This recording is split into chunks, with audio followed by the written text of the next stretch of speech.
بسم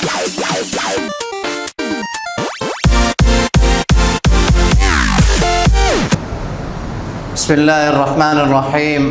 الحمد لله رب العالمين، والصلاة والسلام على سيدنا محمد وعلى آله وصحبه أجمعين. اما بعد، عزیز جماعت دہم کے عزیز طلبہ، السلام علیکم ورحمۃ اللہ وبرکاتہ. ہم نے اپنے پچھلے درس میں آپ کو سورہ انفال کی پہلی آیت کا ترجمہ اور اس کا شان نزول بتایا تھا. آج ہم آپ کو سورہ انفال کی دوسری، تیسری اور چوتھی آیت کا ترجمہ اور اس کی تفصیلی بیان وہ آپ کے سامنے ہم رکھیں گے. یہی آج کا موضوع سخن رہے گا. تو چلے شروع کرتے ہیں. اعوذ باللہ من الشیطان الرجیم، بسم اللہ الرحمن الرحیم. انما المؤمنون الذین اذا ذکر اللہ وجلت قلوبہم. ترجمہ: مومن تو وہ لوگ ہیں کہ جب ذکر کیا جائے اللہ کا تو وجلت قلوبہم، تو ان کے دل لرز جاتے ہیں، کانپ جاتے ہیں، ڈر جاتے ہیں. یہ مومنین کی پہلی صفت اولی ہے کہ جب اللہ کا نام کا ذکر ہو تو ان کے اوپر خوف کی حالت طاری ہو جاتی ہے. عزیز طلبہ، مومنین دو طرح کے ہوتے ہیں. ایک تو جو محسنات، نیکیاں اختیار کرنے والے ہوتے ہیں، اور نمبر دو جو سیئات، برائیوں سے اجتناب کرنے والے ہوتے ہیں. ان کی مثال ایک بیمار شخص کی ہے کہ جس طرح ایک بیمار شخص کے لیے دو باتیں لازمی اور ضروری ہیں. ایک تو یہ ہے کہ دوا کا وہ استعمال کرے، اور نمبر دو مضرات، نقصان دہ چیزوں سے پرہیز کرے. علی ھذا القیاس، بالکل اسی طرح ایک انسان کے لیے دو چیزیں ہیں.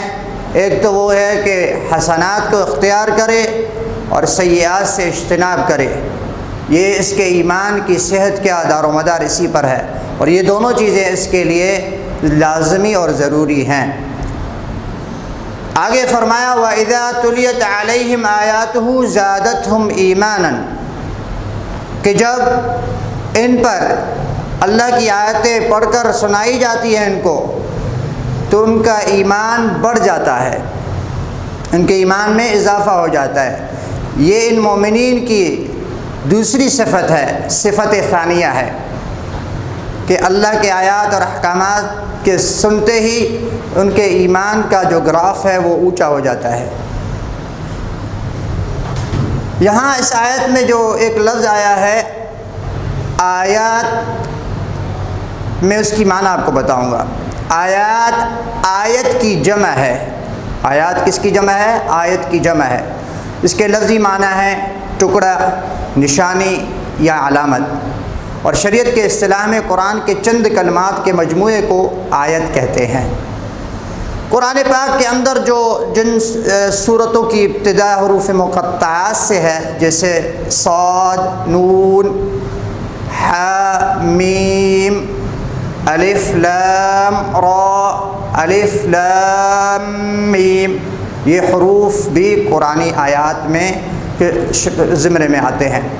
اسی طرح سورۃ الرحمن میں جو ایک لفظ آیا ہے مدھامتان، یہ لفظ بھی آیت کے معنی میں آتا ہے. یہ بھی قرآن کی ایک آیت ہے. تو اس آیت میں بتایا گیا کہ ایمان بڑھتا بھی ہے اور گھٹتا بھی ہے. جیسے اکثر حضرات محدثین کا مسلک ہے، خود امام بخاری رحمہ اللہ فرماتے ہیں الایمان یزید و ینقص، ایمان بڑھتا بھی ہے اور ایمان گھٹتا بھی ہے. ایمان بڑھتا ہے بالاعمال الصالحہ، نیک اعمال سے، بطاعت اللہ، اللہ کی اطاعت سے. اور ایمان گھٹتا ہے، اس کی سطح نیچے آتی ہے، بمعصیت اللہ، اللہ کی نافرمانی سے ایمان میں کمی آتی ہے. والعیاذ باللہ، اللہ پناہ میں رکھے. نبی پاک صلی اللہ علیہ وسلم نے اپنے ایک حدیث میں ان مومنین کے شان میں کیا فرمایا؟ فرمایا کہ کل قیامت کے دن جب کوئی سایہ نہیں ہوگا سوائے اللہ کے، اس موقع پر رجل، ایک شخص جو اللہ کے خوف سے فاضت عیناہ ہو، رجل ذکر اللہ خالیا ففاضت عیناہ، جس نے تنہائی میں اللہ کو یاد کیا ہو اور اس کی آنکھوں سے آنسو جاری ہو گئے ہو، تو اللہ اس کو اپنے عرش کے سائے تلے جگہ دے گا، یوم لا ظل الا ظل اللہ، کہ اس دن اللہ کے سائے کے سوا کوئی سایہ نہ ہوگا۔ یہ اس مومن کی شان ہے جس کا ہم ذکر کر رہے ہیں۔ آگے فرمایا وعلی ربہم یتوکلون، کہ وہ مومنین ہے، یہ مومنین کی تیسری صفت ہے کہ وہ اللہ پر توکل اور یقین کرتے ہیں، بلیو اور یقین اللہ کی ذات پر کرتے ہیں۔ عزیز طلباء، توکل کے معنی کیا ہے؟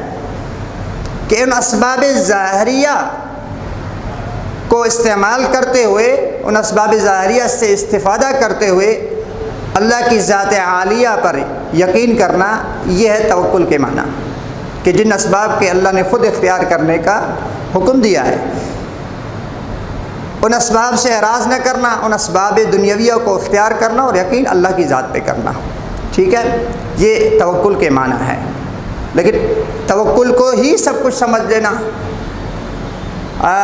ان اسباب کو ہی سب کچھ سمجھ لینا کہ ان اسباب ظاہریہ سے میرا کام بنے گا، لیکن اسباب ظاہریہ بھی تبھی کارآمد ہوں گے، فائدہ مند ہوں گے کہ جب اللہ سبحانہ و تعالیٰ کا اس میں تصرف اور مشیت اور مرضی ہوگی۔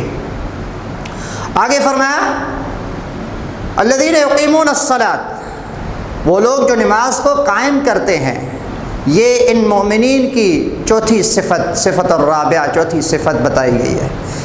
بئی معنی اس معنی میں نماز کو قائم کرتے ہیں کہ اس کے جو باطنی، جو اس کے ظاہری آداب ہیں اور شرائط ہیں اور فرائض ہیں، ان کا لحاظ کرتے ہوئے نماز پڑھتے ہیں، اور ساتھ ساتھ میں اس کے باطنی صفات کا بھی لحاظ رکھتے ہیں کہ وہ نماز کو خشوع اور خضوع کے ساتھ پڑھتے ہیں۔ جیسے اللہ نے سورہ المؤمنون میں فرمایا قد افلح المؤمنون الذین هم فی صلاتهم خاشعون، اے خائفون وساکنون فی صلاتهم، کہ وہ اپنے نماز میں خشوع و خضوع اختیار کرتے ہیں، ارکان میں تعدیل اور انصاف کرتے ہیں، جلدی جلدی نہیں پڑھتے بلکہ اطمینان اور سکون کے ساتھ اپنی نماز کو ادا کرتے ہیں۔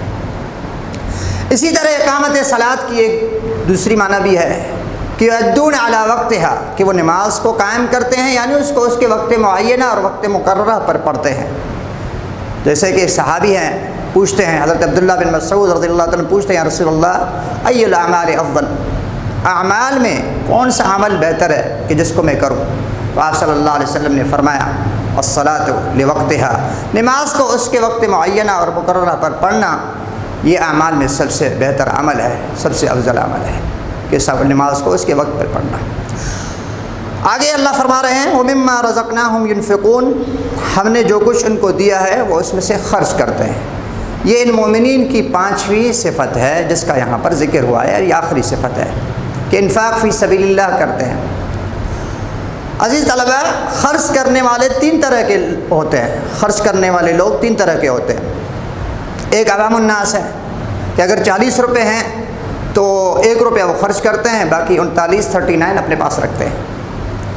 اور دوسرے خواص الناس، یہ نمبر 2، دوسرے جو لوگ ہیں وہ خواص الناس ہیں کہ وہ اپنے پاس 1 روپیہ رکھتے ہیں اور باقی 39 اللہ کے راستے میں خرچ کرتے ہیں۔ اور ایک تیسرا طبقہ ہے اخص الخواص، کہ اپنے پاس کچھ نہیں رکھتے، سب کچھ اللہ کے نام پر انفاق کر دیتے ہیں، خرچ کر دیتے ہیں، اور توکل بخدا، توکل اللہ پہ چلتے ہیں، جیسے سیدنا حضرت ابو بکر رضی اللہ تعالیٰ نے جنگ تبوک کے موقع پر کیا، سب کچھ چھوڑ چھاڑ کر آئے۔ خدا کے رسول پوچھتے ہیں اے ابو بکر، اے صدیق اکبر رضی اللہ عنہ، آپ پیچھے کیا چھوڑ کر آئے؟ فرمانے لگے ترکت اللہ و رسولہ، پیچھے اللہ اور رسول کا نام چھوڑ کر آئے۔ صدیق کے لیے اللہ اور رسول کا نام کافی ہے۔ تو عزیز طلباء، یہ ان مومنین کے کچھ صفات کا ہم نے یہاں پر ذکر کیا ہے۔ میں آپ کو بتا دوں ان صفات میں کچھ صفات باطنیہ ہیں، کچھ ظاہری صفات ہیں۔ باطنی صفات جسے اللہ کا خوف ہے، ایمان کی وسعت اور اس کا ایمان کا بڑھنا ہے، اور توکل علی اللہ، اللہ کی ذات پر توکل کرنا ہے، یہ باطنی صفات ہے۔ اس کا انعام اللہ نے کیا بتا دیا؟ رفع درجات، کہ ہم ان کے درجات کو بلند کر دیتے ہیں۔ جیسے سورہ یوسف میں اللہ نے فرمایا نرفع درجات من نشاء وفوق کل ذی علم علیم، کہ ہم جس کے درجات بلند کرنا چاہتے ہیں ہم بلند کر دیتے ہیں، اور ہر جاننے والے پر ایک خوب جاننے والا ہے۔ تو یہ ان مومنین کے باطنی صفات اور ان کے انعام اور اکرام کا ذکر تھا، کہ ان صفات کے جو لوگ متصف ہوتے ہیں، حاملین، ان صفات کے حاملین کو اللہ ان کے درجات کو اعلی العلین میں بلند کرتا ہے۔ اور آخری جو دو صفت بتائی گئی ہیں، نماز اور انفاق فی سبیل اللہ، یہ ظاہری صفات ہیں، اور ان کا انعام اور اکرام بھی بتا دیا گیا۔